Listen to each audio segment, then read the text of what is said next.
What if I told you the 2024 Chiefs were just 4 points and a blocked kick away from being 4-13? No, that's not hyperbole.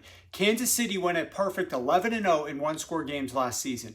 Flip every one of those results, wins become losses, losses become wins, and the league's most decorated team becomes tied for the worst record in football. Instead, the Chiefs went 15-2 and made the Super Bowl, and still, I'd argue they looked more fragile than ever before in the Mahomes era.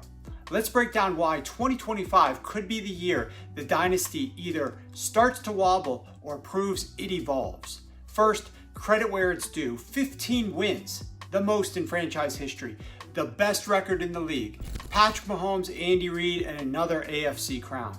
But the signs of slippage were everywhere if you looked closely. Let's start with explosiveness. The 2024 Chiefs were the least explosive offense in the NFL. Dead last in explosive play rate, dead last in throws of 15 plus yards down the field.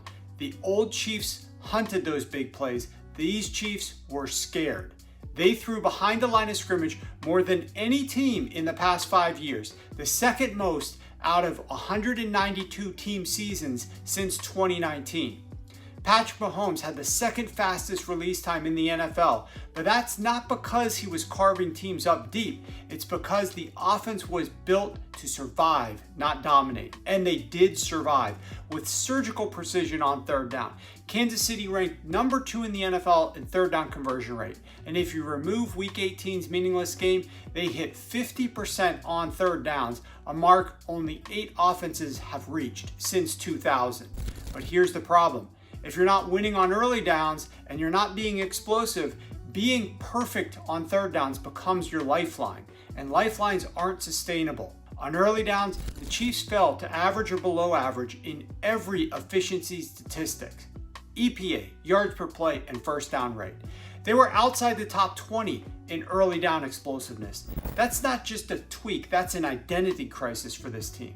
Now pair that with their red zone struggles. Despite ranking number 2 in drives reaching the red zone, they converted those into touchdowns just 53.8% of the time, their lowest mark under Andy Reid, right behind the Colts and right ahead of the Titans. For a team that doesn't score from distance anymore, that red zone inefficiency is a huge red flag.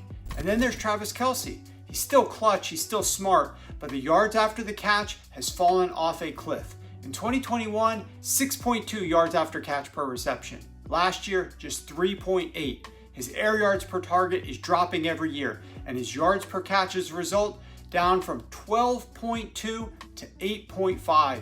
He is 36 years old now. He can't be the engine for this offense anymore. But the Chiefs didn't add a clear wide receiver one either, unless Jalen Royals in round 4 turns out to be something special. They will get healthier, and that will help. So what does this mean for 2025? It means Kansas City needs to evolve. They can't just run it back with the same identity and expect 15 wins again. The margins were razor thin last year. They won with elite situational football, but they abandoned what made them dangerous, the ability to strike quickly and unpredictably. If they stick with this dink and dunk and hope for perfection on third down offense again, regression is going to be coming. But if they reinvent themselves, like the 2007 Patriots did after a 2-year post-title lull, Mahomes still gives them the ceiling to win it all. The question isn't whether the Chiefs will be good.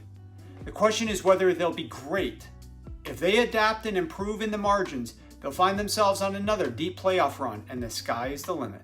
Think you're ready for the NFL season? Not without this. 586 pages of straight-up football intelligence and predictions for the 2025 season, featuring the sharpest analysis, betting edges, and fantasy insights in the game. Go to sharp.football and level up.